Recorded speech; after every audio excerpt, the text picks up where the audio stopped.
Salam Media Sriwijaya. Aksi unjuk rasa oleh ratusan mahasiswa yang terjadi di Simpang Rumah Sakit Caritas, Rabu tanggal 7 September tahun 2022, berakhir ricuh. Aksi tersebut dilakukan guna menuntut kenaikan BBM, bahan bakar minyak, yang baru-baru ini mengalami kenaikan secara serentak di Indonesia. Terlihat dari video yang diterima sejumlah mahasiswa bentrok dengan kepolisian yang belum diketahui penyebabkan. Namun, pihak kepolisian dari Jatanras Polda Sumsel menggunakan mobil taktis berhasil membawa mahasiswa dan anggota HMI ke Polrestabes Palembang. Dengan dipimpin oleh Kanit Unit 1 Jatanras Polrestabes Palembang Kompol Willy Oscar dan jajarannya menyerahkan ketujuh orang pemuda tersebut. Selain itu juga petugas mengamankan sejumlah bambu yang dibawa oleh massa aksi.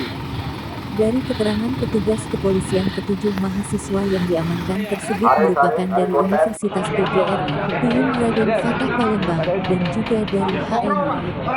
Mereka ini kita data dulu dan kita ambil keterangan, katakan identifikasi Polrestabes Palembang Ibtu Agus saat menerima ketujuh mahasiswa tersebut.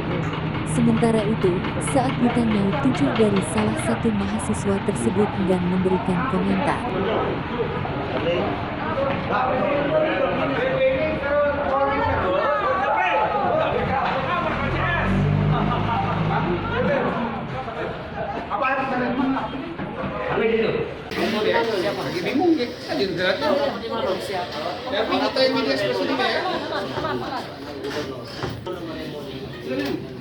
Cerita, ketangkep di cerita.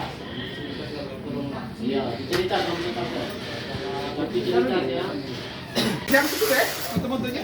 Ya. Foto di situ deh. Iya, siap Bang. Mantap. 7. Ran. Lagi buat kode pojok PGRI apa ya? Iya, jadi dari IAIN Kalimantan Palembang. Ya.